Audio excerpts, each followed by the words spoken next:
आपण पाहत आहात जनहित प्रवर्तक वृत्तवाहिनी सिटी लाईन न्यूज. पाहत रहा. वारंवार गुन्हे करणाऱ्या आरोपीवर मकोकाची मागणी. संगमनेर तालुक्यातील घारगाव येथे राज्य उत्पादन शुल्क विभागाने नुकतीच धडक कारवाई करत 220 लिटर बेकायदेशीर केमिकल युक्त ताडी जप्त करून जागेवरच नष्ट केली. पुणे नाशिक महामार्गालगत सुरू असलेल्या या अवैध ताडी अड्ड्यावर झालेल्या कारवाईमुळे संपूर्ण परिसरात खळबळ उडाली आहे. नागरिकांच्या आरोग्याशी थेट खेळ करणाऱ्या या काळ्या धंद्याविरुद्ध आता अधिक कठोर कारवाईची मागणी जोर धरू लागली आहे.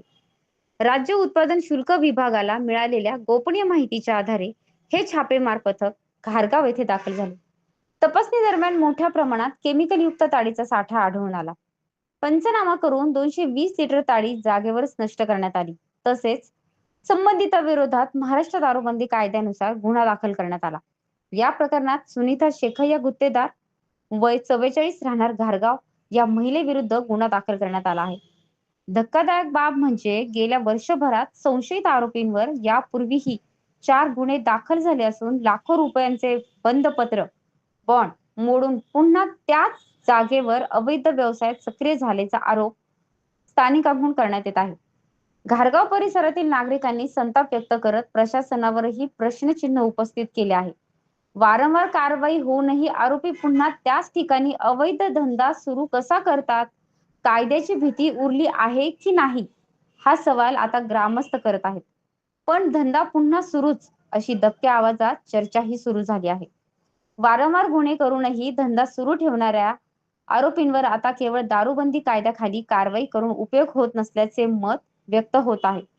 सवयीचे गुन्हेगार आणि अवैध व्यवसाय चालवणाऱ्या टोळ्यांवर महाराष्ट्र संघटित गुन्हेगारी नियंत्रण कायदा मकोका अंतर्गत कठोर कारवाई करावी अशी ठाम मागणी घारगावसह परिसरातील नागरिकांनी देखील केली आहे.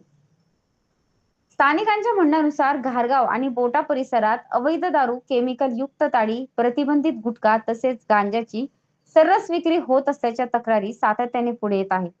या बेकायदेशीर व्यवसायामुळे अनेक तरुण व्यसनाच्या विळख्यात अडकत असून अनेक कुटुंब उद्ध्वस्त होत असल्याची खंत नागरिकांनी यावेळी व्यक्त केली. ग्रामस्थांचे म्हणणे आहे की केवळ अधूनमधून छापे टाकून उपयोग होणार नाही. या अवैध धंद्याच्या मूळ सूत्रधारापर्यंत पोहोचून त्यांची आर्थिक साखळी उद्ध्वस्त केली तरच हा काळा बाजार कायमचा बंद होईल. पोलीस, राज्य उत्पादन शुल्क विभाग आणि स्थानिक प्रशासनाने संयुक्तपणे सातत्याने मोहीम राबवून अशा अवैध व्यवसायावर कायमस्वरूपी लगाम घालावा अशी मागणी जोर धरत आहे.